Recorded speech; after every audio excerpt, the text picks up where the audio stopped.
Evet, sabah sabah kalktım. Benim bu videoyu hemen çekmem gerekiyor diye düşündüm. Tekrar göstereyim. YouTube'dan 100.000 plaket. Şöyle koyalım. Konuşacağım. Konuşacağım. Bir şey yağ olmaz sakın buralarda. Bir şeyler konuşmam gerekiyor. Hem konuşayım hem de sabah rutinimi halledeyim. Bu arada nasılsınız? İyi misiniz? Nerelerden izliyorsunuz bizi?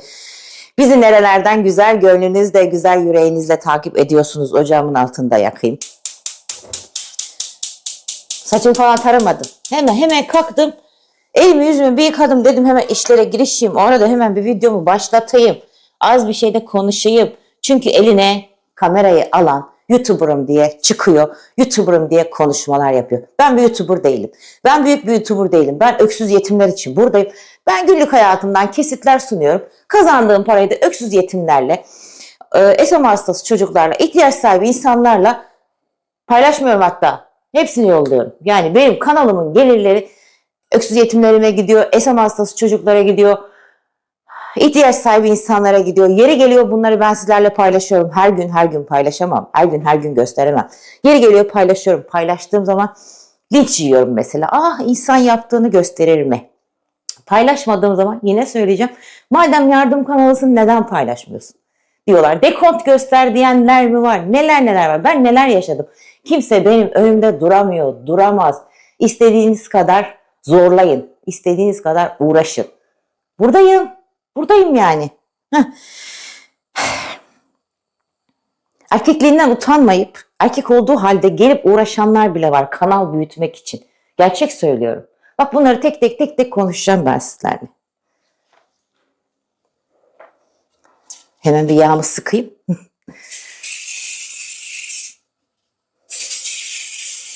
Kanal büyütmek için, kanalını yükseltmek için benim kanalımda hani ifşa edeyim, ismini duyurayım diye uğraşıp da benimle uğraşan, diyorum erkeği kadını bilmem ne, bir sürü var. Aralarında gay var mı? Vardır ya kesin. Hani erkek diyorum ama hani kadınla uğraşan bir erkek olamaz. Kesin bir vardır yumuşaklık. Şimdi tembel kadın işi. Alıyorsunuz hemen şuraya kadar. Nerede kız? Şuraya kadar su dolduruyorsunuz. Tembel kadın işi yapıyorum bugün. Çocuklara biraz müsaade ettim. Uyuyorlar. Babamızın bir işi vardı. Oraya gitti. Dedim o arada ben hemen bunu bir yapayım. Haydi bismillah diyerek başlayalım. Bismillah. Şöyle az döküyorum ben. Bu tavam da güzel oldu gerçekten. Buna kullanıyorum. Aldi'den aldım. 20 dolara aldım. Kullanışlı. Hatta geçen ben 20 dolara aldım. 10 küsur dolara indirime girmişti. Yakalayan olursa alsın. Gözlemeye falan da güzel oluyor. Şu 2-3 tane kalınca indirime koyuyorlar ya. O şekilde indirimdeydi yani. Şimdi 100.000 plaketini neden verirler? 100.000 abone olduğun için verirler. Yani sen abone satın alırsan, takipçi satın alırsan, aboneyle takipçi aynı pardon gene abone satın alırsan, ondan sonra izlenme satın alırsan bu plaketi sana yollamazlar. Üçüncü taraf izlenme diye YouTube'da zaten görünür. Senin hani böyle gayri resmi olmayan işlerle bir izlenme yaptığın ya da abone satın aldın. Artı bunlar zaten görünse YouTube senin para kazanmanı kapatır. 3 ay bile sürmez, para kazanma anında kapatılır. Hani bazıları çıkıp söylüyormuş ya, abone satın alıyorlar, izlenme satın alıyorlar. Ondan sonra işte vay efendim abonesi çok ama izlenmesi az falan filan. Onlar hikaye. Abone satın alan, izlenme satın alan ya da işte gayri resmi yollarla kanal yürütmeye çalışanların parası zaten açılmaz. YouTube gerizekalı değil mi? Böyle bir işlemde, böyle bir şeyde size neden para versin? Neden ödeme yapsın? Neden reklam yayınlatsın? Çünkü doğal olmayan şekilde izleniyorsunuz. Reklamlarınızı direkt kesecek. Ve keser. Hani diyeceğim o eline telefonu alan, eline kamerayı alan, ah YouTube'da bunlar oluyor, şunlar oluyor, YouTube'da aslında böyle falan filan hikaye.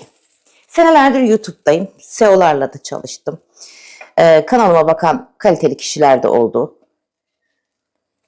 O yüzden YouTube'la ilgili bilgi vermek için daha yeni YouTube'a damlamış 3-5 aylık ya da YouTube'a damlamış böyle yeni hani ona buna satışarak vlog yapmaya çalışan kişiler YouTube hakkında bilgi verdiği zaman lütfen inanmayın.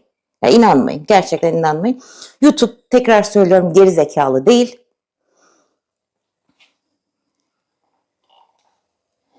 İzlenmenin nereden geldiğini, üçüncü taraf izlenmelerin ya da işte ikinci taraf izlenmelerin, ana izlenmenin nereden geldiğini YouTube görebiliyor. Ben hatta telefonumdan göstereyim size şimdi açıp.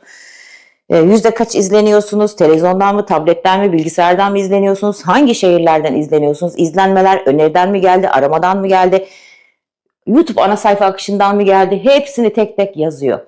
Hani diğer izlenme diye tekrar gelen yer var. Diğer izlenme de Facebook ve Instagram izlenmeleri oluyor. Yani sizin üçüncü taraftan belli bir programlarla, belli bir yerlerden aldığınız izlenmeleri direkt YouTube çözüyor. Hani bunu biz bile görebiliyoruz ki YouTube'un algoritması arka tarafta nasıl görmesin?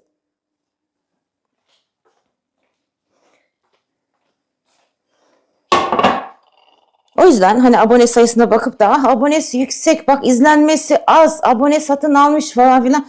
Hayır efendim, canlılardan abone çok güzel geliyor. Abonesi yükselen kişiler canlılardan yükseliyor. Short videolardan abone çok güzel geliyor. Evet.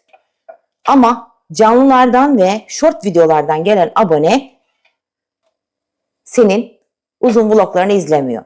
Benim 1.500.000'lik bir kanalım var biliyorsunuz. Kısa video kanalı. Ben oraya vlog attığım zaman 300-500 izleniyor. Neden? Orası çünkü uzun video kanalı değil. Kısa video sevenler orada.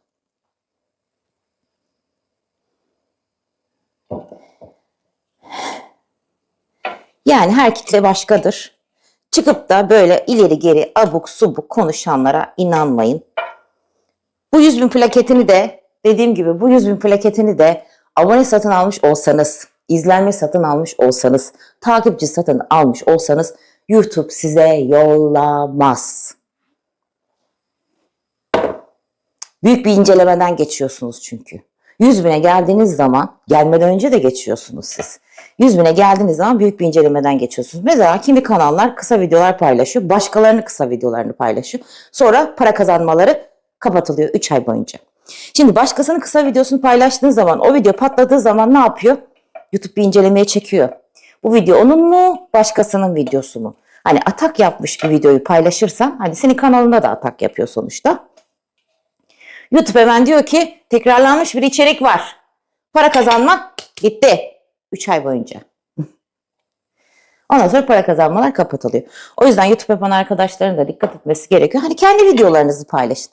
Başkalarının kısa videolarını falan paylaştığınız zaman tekrarlanmış içerikten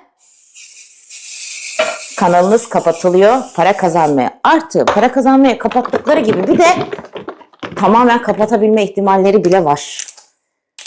Hani o para kazanmayı itiraz ettiğiniz zaman, itiraz incelendiği zaman direkt kırmızı çizgi atabiliyorlar. Yalan söylediğiniz için.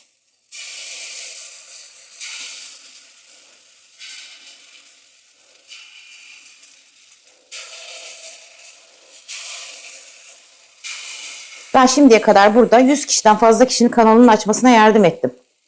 Ama normal yollarla. Hani böyle yok izlenme satın alalım, yok takipçi satın alalım, yok bot basalım bilmem ne falan filan. Bot basılmış kanallar para kazanmaya açılmaz. Açılmaz.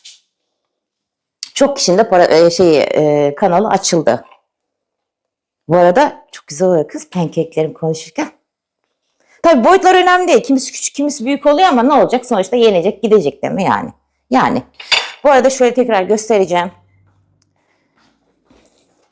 Plaketi yollarken hani Türkçe mi istiyorsunuz, İngilizce mi istiyorsunuz falan filan. İçinde böyle bir yazısı geliyor. Artı zaten özel güzel bir kutuyla geliyor. Abi de bunu yollamışlar.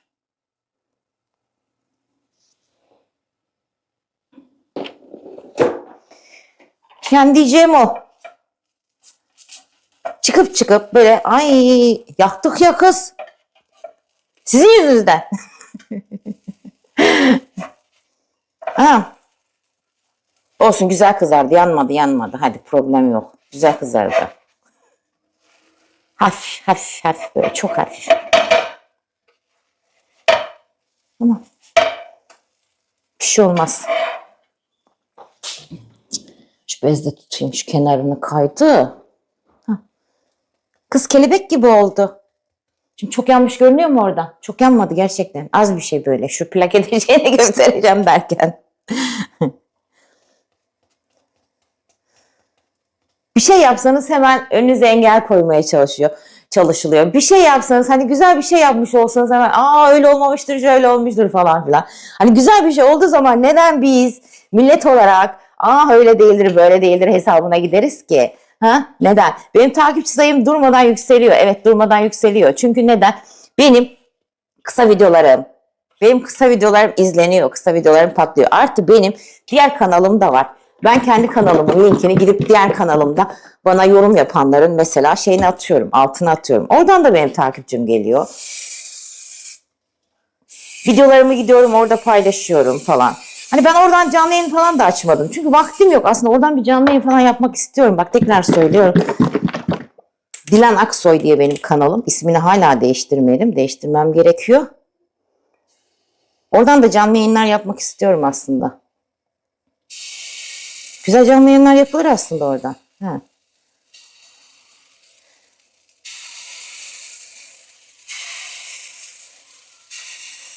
Bir de ben girmiyorum böyle kavgaymış, YouTube'da birbirine işte savaşmış, kavgaymış, izlenme için, takipçi için falan filan gerek yok. Yani ben o toplara girmiyorum. Bana bulaşanları, bana böyle beni rahatsız edenleri zaten ben avukatıma veriyorum. Zaten ben diyorum ya mahkemeye veriyorum. Sonra ne oluyor? Mahkemeye gidiyorlar. Tekrar söyleyeceğim aynı şeyi.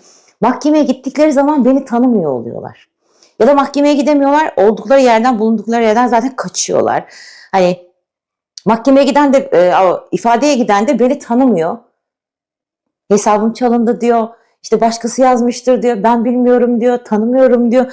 Tanıyorum ama ben yapmadım diyor. Böyle. Toton yemiyorsa yapmayacaksın zaten.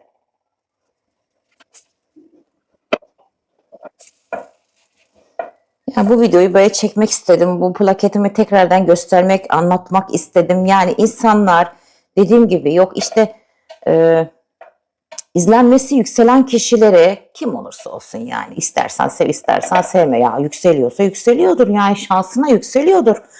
Sen neden bu kadar geriliyorsun? Hemen bir video yapma ya da bir vlog yapma, bir canlı açma bilmem ne. Neden gerek duyuyorsunuz ki bu şekilde böyle yalan söylemeye? Yalan söylemeyin yani yalan konuşmayın. İzlenmeler para kazanan bir kanalsa o kanalın izlenmeleri doğaldır. Sahte değildir yani. Aboneleri doğaldır, sahte değildir. Para kazanamazsın. İzlenme satın alıyorsan tekrar söylüyorum. Abone satın alıyorsan para kazanamazsın. YouTube salak değil.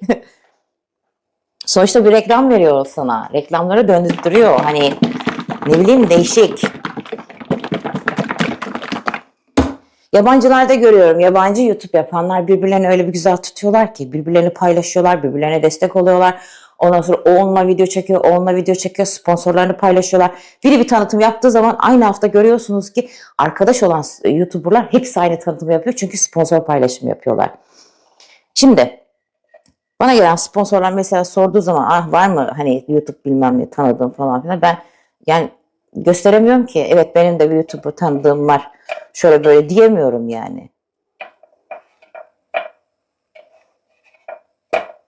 Çünkü bir sponsorluk almanız için YouTube kanalınızda gerçekten böyle temiz olması lazım. Kavgalı, dövüşlü, hakaretli, küfürlü, beddualı olmaması lazım. Bir de beddua modası çıkmış zaten.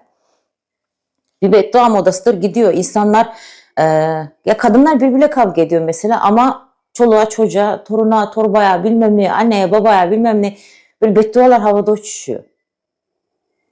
Hoş değil ya. Gerçekten hoş değil. Kavga hoş değil ilk başta. Neyin kavgasını veriyorsunuz ki? Ya da neyin kavgasını veriyoruz ki? 3 günlük dünya bak.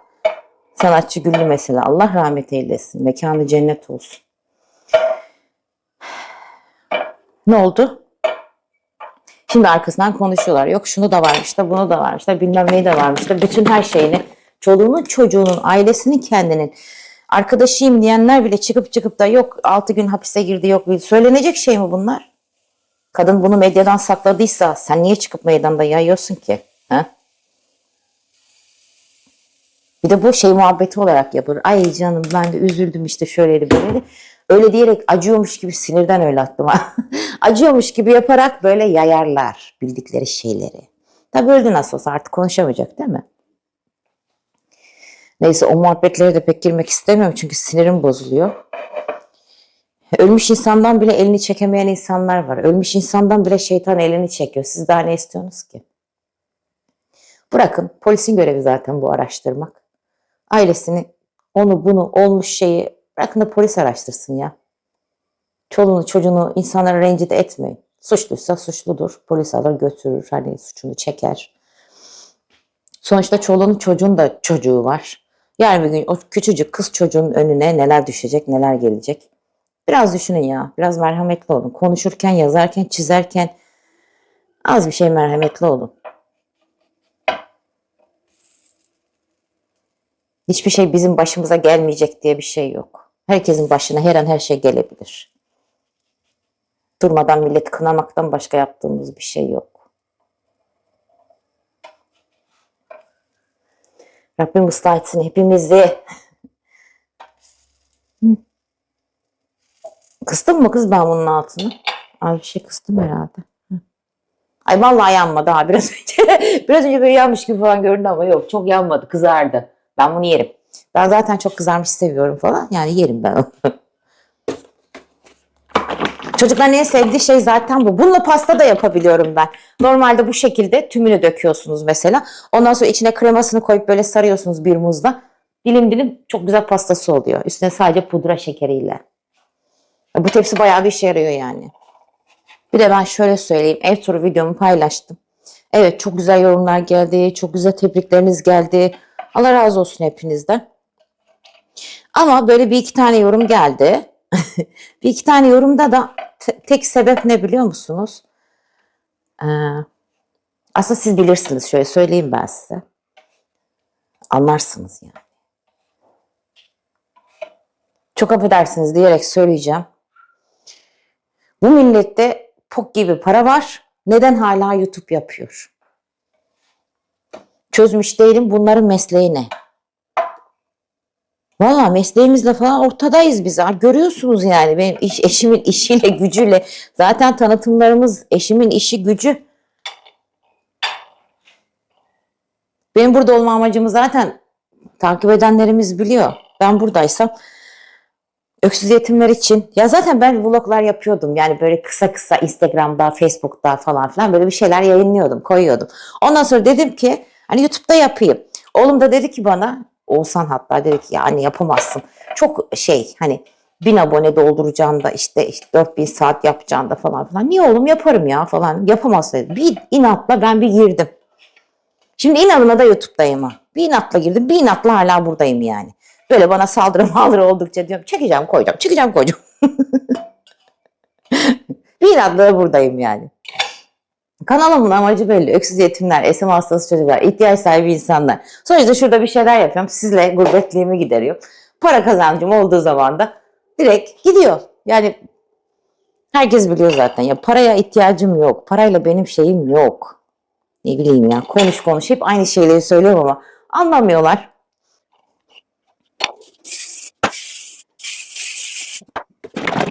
Havalandırmayı da açmadım. Ses yapmasın, sizi rahatsız etmesin diye ama inşallah içeriye çok koku gitmemiştir.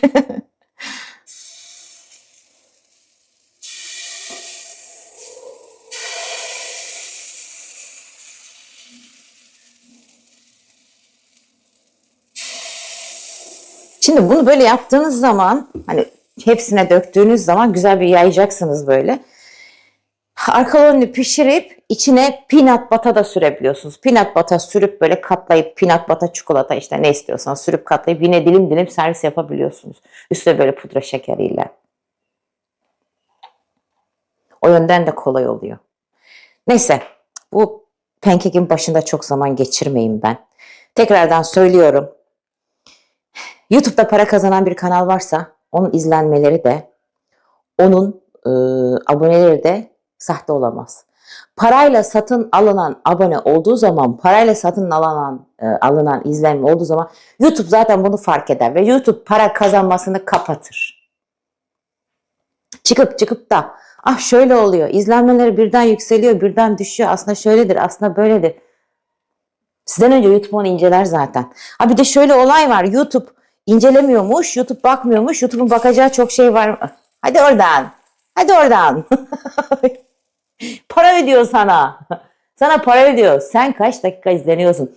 Senin reklamın kaç kere tıklanmış? Reklamın kaç kere dönüyor? Onları inceliyor. YouTube sana para ödüyor. Sonuçta reklam verenler de onlara para veriyor. YouTube'un ilgileneceği çok şey varmış da YouTube bunlarla ilgilenemez. Hayır efendim. Öyle değil o işte. Lütfen herkes bildiği konular hakkında video yapsın. İnsanların beynini karıştırmayın. İnsanlara yalan bilgiler vermeyin. YouTube SEO'suymuş gibi çıkıp konuşmalar yapmayın lütfen ya. Gerçekten. Hani baktığınız zaman sanarsın ki YouTube'un SEO'su. Şöyle de oluyor da böyle de oluyor da. Öyle de olmuyor işte. Öyle de değil işte. Bildiğiniz şeyleri konuşun. Kendinizden bir şeyler konuşun ya. Hani milletin izlenmesini, milletin abonesini, onunu bununu şununu konuşana kadar içerik üretin. İçerik yapın. Oturmakla olmaz. Hani ben de oturarak konuştuğum videolarım vardır ama böyle sayılıdır. Oturabilen bir kadın değilim çünkü. Rabbim de öyle koltuk köşelerine, işte sandalye başlarına bilmem nelere böyle oturtacak dertler, oturtacak hastalıklar vermesin. Rabbim hastalarımıza da şifa versin inşallah. Ayaktayken yapıyoruz, konuşuyoruz. Elhamdülillah bir şeyler yapmaya da çalışıyoruz. Daha da yapacağız. Mikrofon gibi oldum. Buralardayım. Hadi bakalım buralardayım. Devam ediyorum. Çok güzel yapmışım. 2 tane yiyeceğim. Bir tane zeytinli yiyeceğim. Bir tane de biskoflu yiyeceğim şöyle. Bakalım nasıl olmuş. Hadi afiyet olsun bize. Ondan sonra da işlerime devam edeceğim. Kahvemi de yaptım ve geldim. Bulaşıklarımı halletmem gerekiyor. Bir yandan biraz kahve için, bir yandan bulaşıklarımı halledeyim. 2 tane yedim. 2 tane yedim. Biri zeytinli. Bir de o peanut butter mıydı? Yok. Biskof batalıyı yedim. Olmuş. Şeyi boşalttım. Ne deniyor? Un kovamı boşalttım. Azalmıştı. Onu da elimde yıkamam gerekiyor. Makineye sığmıyor çünkü. Ay şu saçımı bir hemen bağlayayım. Şöyle bağlayayım kıvırcık saçlarımı.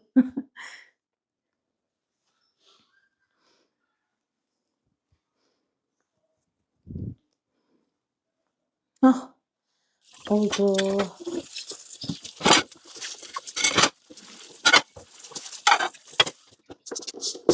Cif'in böyle spreyini aldım. Hani kullanışlı olabilir mi diye. Hayır değil. Bence almayın.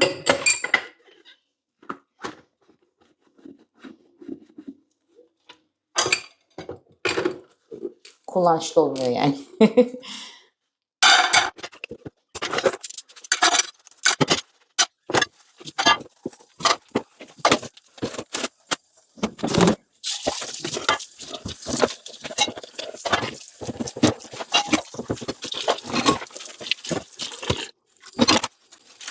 Benim buranın suyu çok sıcak akıyor. Gerçekten çok sıcak akıyor.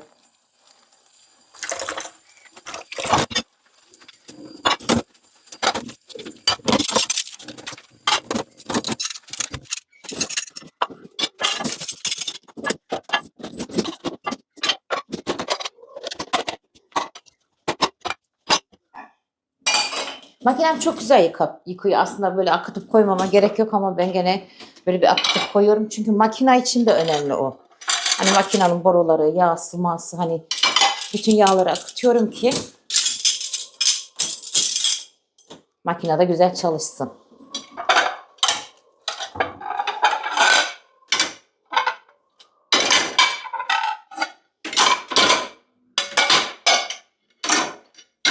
Daha da güzel yıkatmış değilse. Şurada duruyor. Şimdi bunları da cif yapmam lazım. Özellikle buna.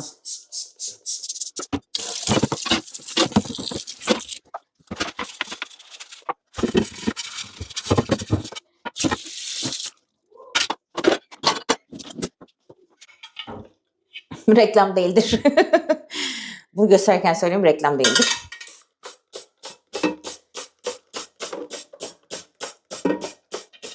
Çok tel sürmek istemiyorum çünkü buna. Böyle bir yağsı iyice gitsin. Bu sprey çok güzel.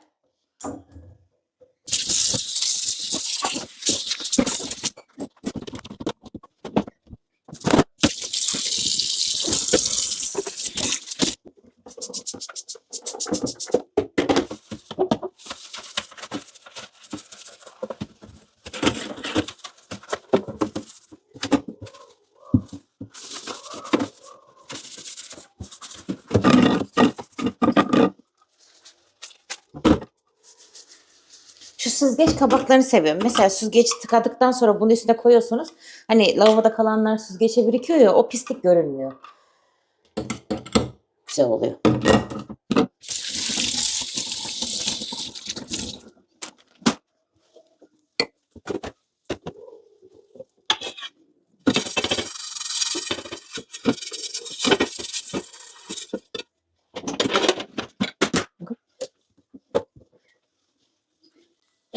Şuraları bir halledeyim. Çok yaşa Ozi. Paşam benim. Hasta mısın Ozi? Üşüdün mü yoksa? Çok rüzgar var ha. Bayağı rüzgar var. Bu tarafı halledeyim, o tarafa öyle geçeceğim. Şeyi temizlemem lazım sonuçta. Ocağımı. Ondan sonra ben zaten hemen bulaşıkları hallettikten sonra ocağı da bir temizliyorum. Hemen şu alt tarafı şöyle cam silve beyaz bir şeyimle, havlumla hemen siliyorum. Dolapların üstünde de leke kalmıyor o sayede. Sonuçta ister istemez elimden lekeler geçiyor.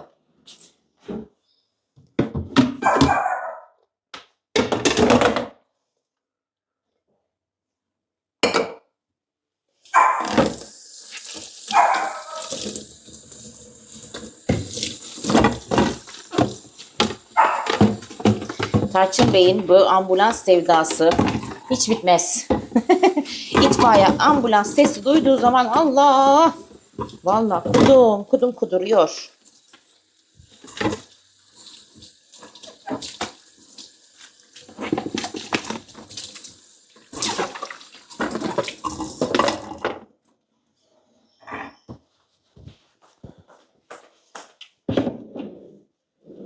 Şu dolabımı da düzeltmem lazım. El bezi dolabım. Ay çok karışıyor vallahi.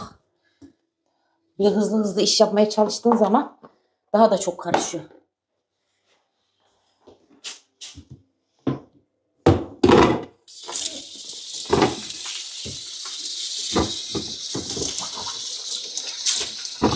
Ben mecbur bunu böyle kullanıyordum kocaman. Hani unu falan çok alıyorum ya. Açıp buna koyuyordum. Buradan kullanıyordum. Şimdi 2 tane o şeyi yaptım. Bunu belki de kullanmayacağım yani. Yıkayayım garaja kaldırayım. Garajda kullanmak istiyorlarsa kullansınlar. Zaten öbürünü de şekerlik olanı da boşalttım. Onu da attım garaja.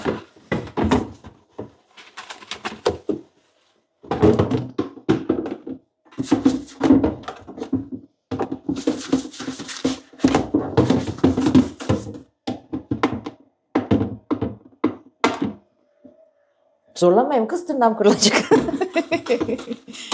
Eldiven takmam gerekiyor aslında ama eldivenleri de alıyorum. Çeşit sevip de alıyorum. Böyle fırçalı eldivenlerim var ama işte böyle hemen girişince takıyorum.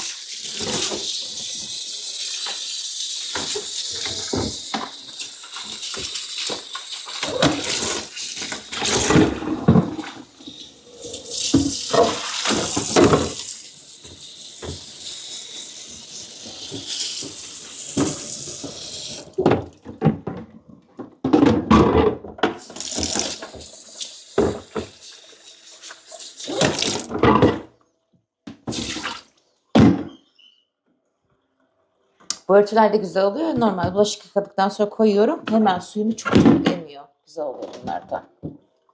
Zaten onun için yapılmış özel.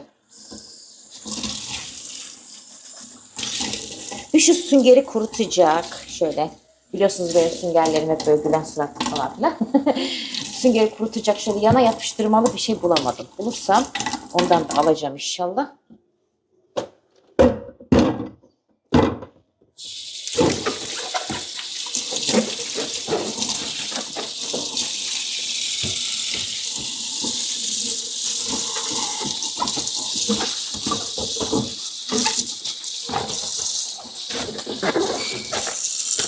Geçen takipçim bir tanesi dedi ki sen o şişeleri niye yıkıyorsun?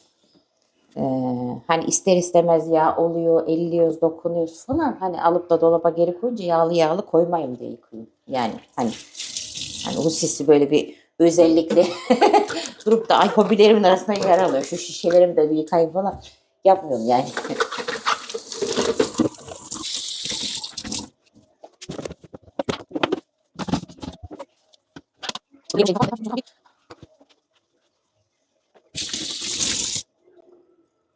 Tekrar göstereyim. Siyah bez. Özellikle neden siyah bez kullanıyorum diyorlar. Ya mutfak yazıyor üstünde. Yani mutfak bezlerim, banyo bezlerim, tuvalet bezlerim, yer bezlerim. Hepsi benim ayrı ayrı. Hani ucunda da böyle yazar. Yazmayanlar da zaten ben biliyorum hani hangi bezin nerenin olduğunu. O yüzden mutfakta siyah bez olur mu diyorlar. Oluyormuş demek ki adamlar yapmış yani hani ne diyeyim şimdi mutfakta siyah bez olmaz niye mutfak yazdın kenarına? Git değiştir mi diyeyim adama ne diyeyim? Ne diyeyim? Yani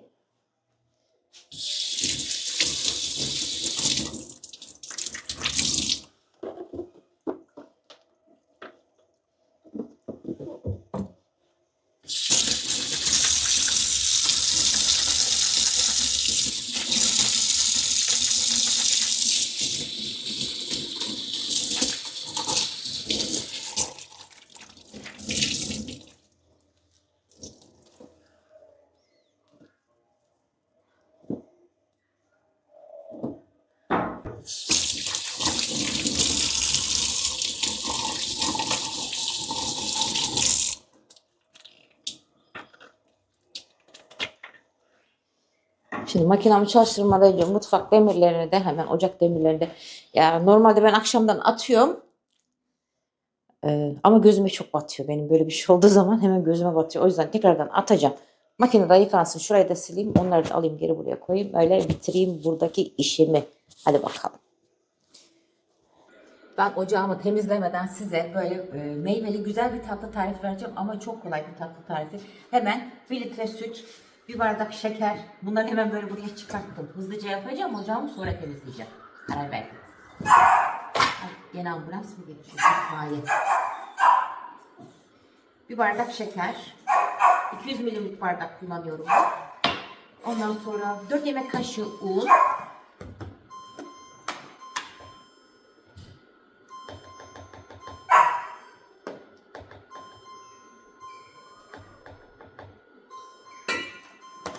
İki yemek kaşığı vanilya. Vanilya diyorum ya. Vanilya da atacağız. Vanilya da acele etmeyin. 2 yemek kaşığı nişasta.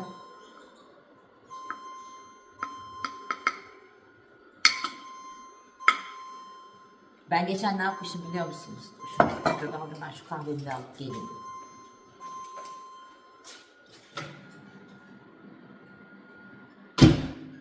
Şimdi benim bu kavanozlarım var biliyorsunuz değil mi? Bu kavanozlarım meşhur zaten kavanozlar. Maşallah değil. Birinde nişasta, birinde pudra şekeri var. Haliyle açtığım zaman ben buradan bir böyle test ediyorum. Acaba hangisi pudra şekeri mi nişasta mı diye. Santık kapaklar o gün Eyşan yaptığı zaman karıştırmış. Bildiğiniz nişastayı getirmiş, pudra şekerini nişastaya kapatmış. Ben de kurabiyeyi çıkarttım. Kurabiyeyi tabii neye bulamam gerekiyor? Pudra şekerine. Ya buluyorum ama elime böyle kıtır kıtır hani nişastanın şeyi geliyor. Acabalarda kalıyorum. Ana sonra bir denedim ki bildiğiniz nişastaya bulamışım. O da bir güzel oldu ki. O da yendi merak etmeyin atılmadı yani. Ha, koyduk mu? 2 kaşık da bundan. Vanilyayı ve bir kaşık tereyağını daha sonra koyacağız. 1 litre de süt koyalım. Hemen ocağa koyalım. Bu yavaş yavaş kaynamaya başlasın.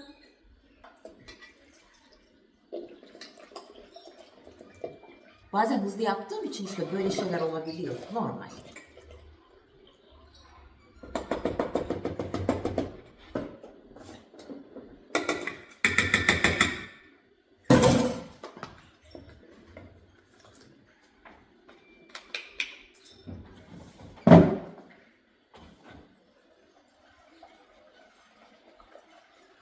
Tenceremin de sapı düşmüş. Bak şuradaki siyah yer düşmüş. Dolabın içine düşmüş. Vidası çıkmış. Ozi takar onu. O kadar çok kullanıyor ki tabii normal düşmesi kapması yani.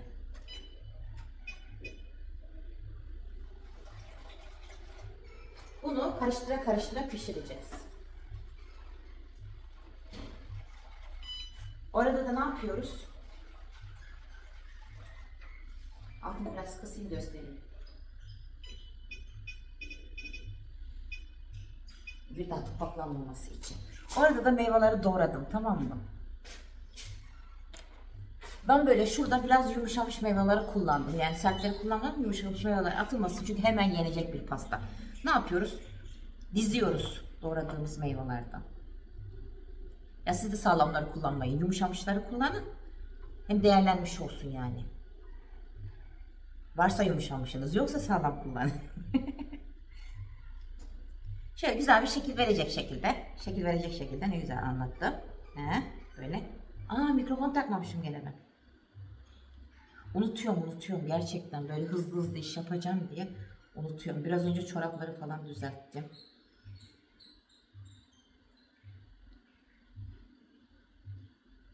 Şöyle muzları dizdim. Biraz kivi serpiştireceğim. Şöyle çilek de dizelim şöyle.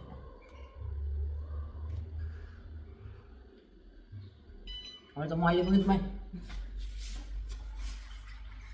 Karıştıracağız arada.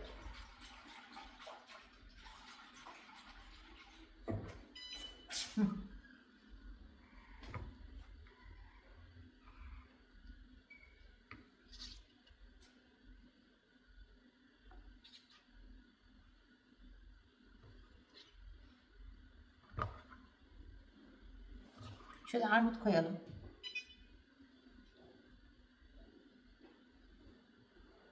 Meyveyi de çok mu yapmışım, ne yapmışım bilmiyorum.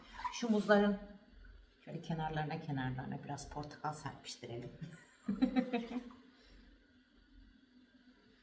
Ya işte istediğiniz gibi şey yapabilirsiniz aslında. Dizebilirsiniz. Şu ortaya az bir şey kivi atalım.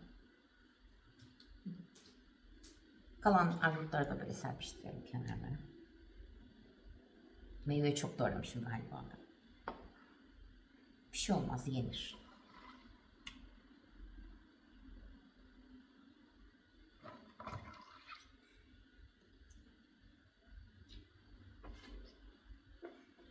Tamam. Bunu böyle serpiştirdik mi? Serpiştirdik. Hemen muhallebiye geri geçelim.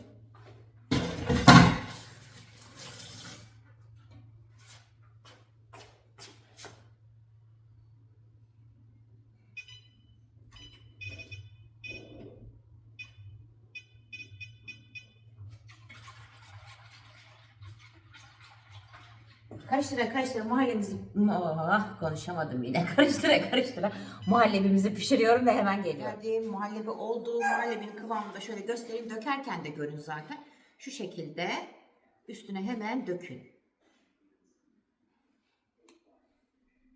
Böyle her yerine gelecek şekilde.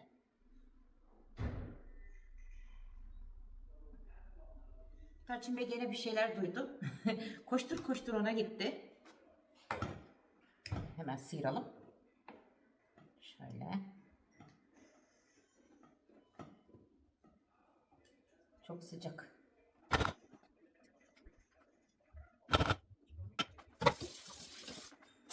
Sıyırdıktan sonra şöyle düzeltin. Burası zaten alt tarafı olacak.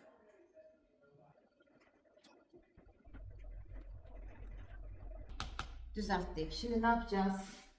Dolaba koyacağız ve donmasını bekleyeceğiz. Dolaba koyup donduktan sonra da hemen düz bir tepsiye ters çeviriyoruz ve keserek servisimizi yapıyoruz. Bu kadar kolay bir tatlı oluyor yani. Sütlü tatlı diyebiliriz buna. Gerçekten de güzel oluyor. Tarifi kaydedin. Her şeyde kullanabilirsiniz. İsterseniz bisküviyle şekil verin. İsterseniz kek parçalarıyla şekil verin. Yani bu muhallebiyi her türlü tatlı yapabilirsiniz. Hadi bakalım, ben şimdi dolaba koyacağım. Biraz sıcaklığı gitsin. Ondan sonra üstüne bir fresh serin. Fresh'le kapatın çünkü buzdolabının kokusunu da almasın. Bu kadar. İşlem bu kadar. Hadi devam ediyoruz. Ne bekliyor? Sizce ne bekliyor? Tabii ki nugget. Ben pasta yaparken Eşan Sultan da bunları ayarlamış. Şimdi hemen attı. Nugget ve chips pişiriyor. Eşo. Chipsler niye bugün bu kadar büyük? Değişik mi bu chips? Tarçın Bey de tabii ki bekliyor. Tarçın Bey de her zamanki gibi bekliyor. Değil mi oğlum? Tipsiz ya. Evet. Patatesimiz ve nuggetımız çıktı fırından. Yemeğim vardı ama Eşan Sultan bunları yapmak istedi. Şu an enjoy yapıyorlar, yiyorlar. Ben de pastayı ters çevirdim. Biraz zor çevirdim ama çevirdim yani. Güzel oldu. Gördüğünüz gibi güzel. Şimdi dilimleyip yesinler. Şöyle yandan da çekelim.